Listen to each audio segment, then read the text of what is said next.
ஆழ்வார் எம்பெருமானார் ஜீயர் திருவடிகளை சரணம். ஆச்சாரியன் திருவடிகளை சரணம். ஸ்ரீமதே ராமானுஜாய நமஹா. வகுளபூஷண பாஸ்கரம் கவிம் லோக திவாகரம் ராம திவாகரன் ராமானுஜ திவாகரம் என்கின்றதிலே ராம திவாகரம்னு எம்பெருமான் அவதாரம் பண்ணின ராமாவதாரத்தை சொல்லி சூரிய வம்சத்திலே தோன்றினவனான ராமன் என்று ராம திவாகரன் என்று சொல்றது.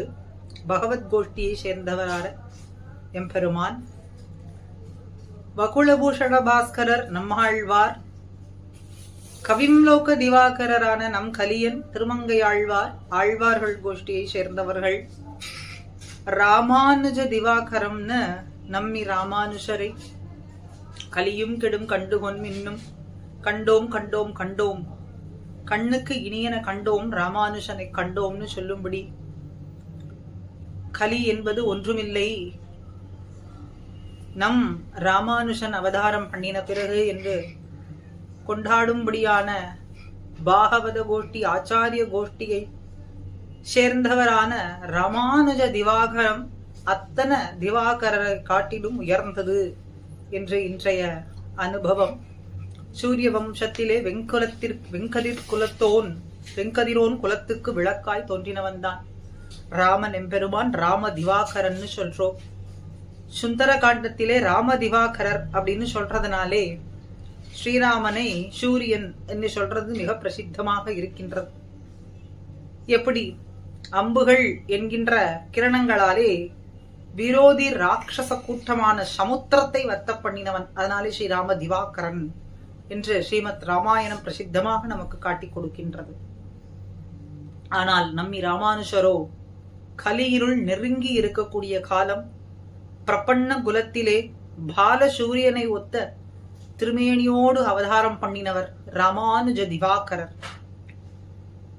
புண்ணியம் என்கின்ற தாமரை மலர்வதற்காகவும் பாபம் அப்படிங்கிற இருள் தொலைந்து போவதற்காகவும் ராமானுஜ திவாகரர் ராமானுஜன் என்கின்ற சூரியன் அவதாரம் பண்ணினார் என்று பிரசித்தமா ராமானுஜருடைய வைபவத்துல சொல்லப்படுறது. ராமானுஜராகிய சூரியன் பெரியாழ்வார் திருமங்கையாழ்வார் ஆகிய தாமரைகளை மலரச் செய்தார் அப்படின்னு நம் பெரிய ஸ்ரீயர் மணவாள மாமுனிகள் அழகாக எதிராஜ விம்சதியிலே சொல்றார். ஸ்ரீ பட்டநாத பரகால முகாப்ஜமித்ரம் அப்படின்னு அவ பெரியாழ்வார் திருமங்கையாழ்வார் போன்ற தாமரை மலர்களை வரச் செய்தவர். அதனாலே தாமரை மலரை மலரச் செய்ததனாலே சூரியன் போன்று இருக்கக்கூடிய ராமானுஜரை இங்கே ஒப்பிட்டு சொல்றார். என் திசைக்கும் விளக்காகி நிற்பர் இணையடி என் தலைமேலனவேன்னு பெரியாழ்வார் திருமொழி. அப்படி ராமானுஜ திவாகரர் அவருடைய முன்னிலையிலே அறியாமை அப்படிங்கிற உள்ளிருளும் கூட அழிந்து விடுகின்றது என்றுதான் நாம் சொல்ல வேண்டும். இப்படி ராம திவாகரருக்கும் ராமானுஜ திவாகரருக்கும் சில 1-2 ஒத்துமைகள் வேற்றுமைகள் அப்படின்னு பார்க்கும் பொழுது 14,000 ராட்சசர்கள் சூர்பனகை மூக்கருப்புண்டு தன் அண்ணனான கரனிடத்துல ராமன் லட்சுமணர்கள் இப்படி செய்தார்கள் அப்படின்னு சொன்னின உடனே 14,000 சேனைகளை திரட்டி கொண்டு ராமனோடு போர் புரிய வந்தான் கரதூஷணர்கள் அப்படின்னு சொல்றான். ராமன் தான் ஒருவரே நின்று அத்தனை அரக்கர்களையும் வெந்தார் என்னதான் ராமாயண சரித்திரத்துல பிரசித்தமா சொல்லப்படுறது. அதுபோல ராமானுஜர் தொண்டனூர் இன்னும் திருநாராயணபுர தேசத்திலே எழுந்தருளி அந்த தேசத்து அரசன் விட்டல தேவராயன் அவனை ஜைன மதத்தை சேர்ந்தவன் திருப்தி படிகொண்டு பச்ச சம்ஸ்காரங்களை எல்லாம் செய்வித்து ஸ்ரீ வைஷ்ணவனாக்கி விஷ்ணு வர்தராயன் அப்படின்னு திருநாமமும் சாத்தினார். அவனை சார்ந்த ஜைன பிட்சுக்கள் நம் சிஷ்யனை இவர் எப்படியோ மயக்கி விட்டாரே அப்படின்னு தன் வசப்படுத்தி கொண்டு விட்டாரேன்னு ஆத்திரம் கொண்டு ராமானுஜர் இடத்துல வந்து சொன்னார், நீவீர் எங்களோடு வாதம் செய்ய வேண்டும். அப்படி வாதத்திலே நீர் வென்று விட்டீர்னு சொன்னா எங்களுடைய சிஷ்யனை உம்முடைய சீடனாக்கவே ஆக்கிக் கொள்ளலாம், அதனாலே வாதத்துக்கு தயாராக வருவீராகன்னு சொன்ன உடனே ராமானுஜரும் அதற்கு இசைந்தார். ஒரே நேரத்திலே 12,000 ஜைனர்கள் இவரை சூழ்ந்து கொண்டு தாக்கினார்கள். ஒரே சமயத்துல இத்தனை பேரினுடைய பல வகை வாதங்களுக்கு விடையளிக்க தன் முன்னே திரையை போட்டுக் கொண்டார். தன் நிஜ ரூபமான ஆதிசேஷ ரூபத்தை எடுத்துக்கொண்டு ஏக காலத்திலே அத்தனை பேரினுடைய கேள்விகளுக்கும் விடையளித்தார். அப்போ எதிரம்பு கோத்தவர்களும் அவர்களுக்கு அந்த குயக்தி வாதங்கள் எல்லாம் போகும்படிக்கு பொசுக்கி ஞானத்திரை நல்கினார், நன்னரு ஞானத்திரை நல்கினார் அப்படின்னு சொல்றது. அத்தனை பேரினுடைய அஜானத்தை போக்கி ஞானத்தை நல்கினார், நாராயணனுடைய அருளுக்கு ஆளாக்கினார் அப்படின்னு ராமானுஜ திவாகரர் அப்படின்னு சொல்றோம். அப்ப 14,000 ராட்சசர்களை நசித்தது ராம திவாகரர், 12,000 ஜைனர்களை நசித்தது ராமானுஜ திவாகரம் அப்படின்னு சொல்றோம். அதே போல இன்னொன்று ஜடாயு மோட்சமும் இடைச்சி மோட்சமும் அப்படின்னு சொல்றது. லட்சுமணனோடு கூடிய ராமன் பிராட்டியை தேடி வரும் பொருட்டு எல்லா இடத்திலேயும் தேடி சீதையை தேடி வரக்கூடிய சமயத்துல வழியிலே ஜடாயுவை கண்டார்கள். குத்துயிரும் குலையுருமாக கடந்தார். ராவணனுடன் யுத்தம் செய்து பிராட்டியை இப்படி காப்பாற்ற முடியாமல் போய்விட்டதே அப்படின்னு வருத்தத்தோடு ராமனிடத்தை சொல்லி அந்த கழுகானவர் ஜடாயு உயிரை விட்டார். என் தந்தையை போல இந்த பக்ஷிராஜன் என்னால் பூஜிக்க தகுந்தவர், தந்தைக்கு ஒத்த நிகராய் இருக்கக்கூடியவர் அப்படின்னு எண்ணினதனாலே மந்திரபூர்வமாக அவருக்கு செய்ய வேண்டிய சம்ஸ்காரங்களை எல்லாம் செய்தார். அதனாலே ஜடாயு மோட்சத்தையே பெற்றார். இது நாம் அறிந்தது. இது ராம திவாகரனான ராமன் செய்தது. ராமானுஷர் ஒரு சமயம் திருமலைக்கு எழுந்தருளி இருந்த பொழுது தும்பையூர் கொண்டி அப்படிங்கிற இடைச்சி மடத்துக்கு தினந்தோறும் தயிர் கொண்டு வந்து கொடுப்பாள். ராமானுஷர் திருமலையை விட்டு புறப்படும் முன்னர் தயிர் கொடுப்பதற்கு பணம் வேண்டாம், நீங்கள் மோட்சத்தை கொடுங்கோள் அப்படின்னு விண்ணப்பித்தாள். திருவேங்கடமுடையான்னா மோட்சத்தை கொடுக்க வேண்டியது, நாம் எப்படி தருவது அப்படின்னு சொன்னார் ராமானுஷர்.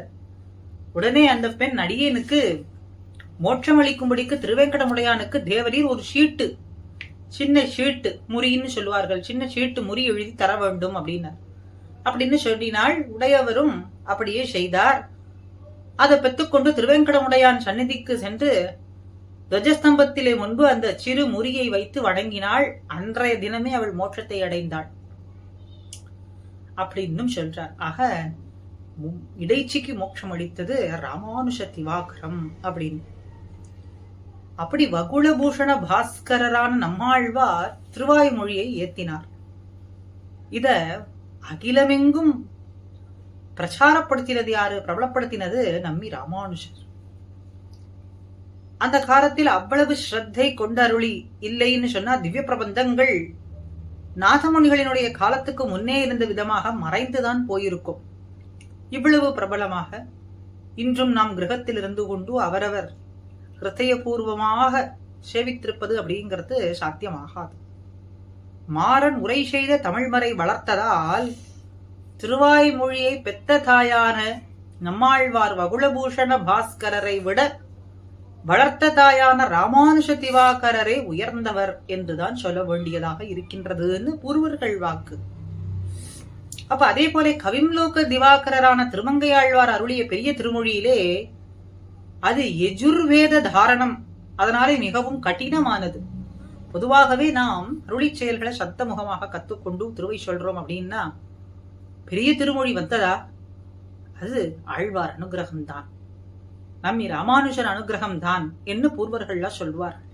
சந்த அதிகாரிகள்லாமும் நமக்கு சொல்லுவார்கள். ஏன்னா பெரிய திருமொழி என்பது அவ்வளவு லேசிலே நமக்கு வராது அப்படிங்கறதுனாலே.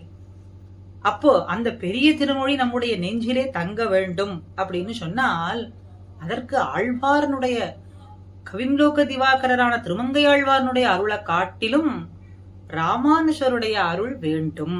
எப்படி இம்பார் அருளி செய்ததிலே எங்கள் கதியே ராமானுஷ முனியே சங்ககெடுத்தாண்ட தவராசா பொங்குபுகழ் மங்கையர்கோன் இந்த மறை 1000 அனைத்தும் தங்கு மனம் நீ எனக்கு தா.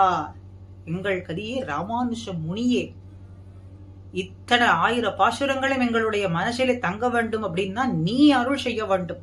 அந்த தங்கும் மனமை நீ எனக்கு தர வேண்டும் அப்படின்னு அமைந்துள்ளதனாலே கவிம்லோக திவாகரரை விடவும் ராமானுஷ திவாகரர் ஒப்பற்றவர் அப்படின்னு சொல்றார். ஆக பகவத் கோஷ்டியான ராம திவாகரரை காட்டிலும் ஆழ்வார்கள் கோஷ்டியான பகுளபூஷண பாஸ்கராதிகள் கவிம்லோக திவாகரரை காட்டிலும் ஆச்சாரிய கோஷ்டியான ஏற்றமான உத்தேசியமான ராமானுஜ திவாகரரே நமக்கு ஒப்புயர்வற்றவர் அப்படின்னு இங்கே காற்றார். ஆக ஆழ்வார்கள் பகவானை காட்டி தரினும் அவனை காண ஆவல் இல்லாத நமக்கு தன் கருணையினாலேயே ஆழ்வார்களினுடைய பாசுரம் கொண்டு நாம் உய்யும் வகை விதமாக உய்வடையும் வண்ணம் விதமாக நம்ம சேர்ப்பிக்க கூடியவர்கள் ஆச்சாரியர்கள். இந்த ஆச்சாரியரிலே தலை சிறந்தவர், தலையானவர், ஒப்பற்றவர் ராமானுஷ திவாகரர்கள். திவாகர் பகவத் கோஷ்டி ஆழ்வார் கோஷ்டியை காட்டிலும் ஆச்சாரிய கோஷ்டியான தலைமையிலே ஒப்பற்றவராவார் அப்படிங்கறதுல சிறிதும் சந்தேகமே நமக்கு கிடையாது. அருமையான ராம திவாகரம், ராமானுஷ திவாகரம், பகுளபூஷண பாஸ்கரம், கவிம்லோக திவாகரம் அப்படிங்கறத இன்று நாம் அனுபவித்தோம். இந்த திவாகரர்கள் நம்முடைய அக இருளையும் நீக்கி ராமானுஷருடைய அருளாலே ஆழ்வார்கள் பாசுரங்களிலே நம் உள்ளம் ஈடுபடும்படிக்கு அனுகிரகம் செய்ய வேண்டும் என்று நாம் பிரார்த்திப்போம். ஸ்ரீமதே ராமானுஜாய நமஹா.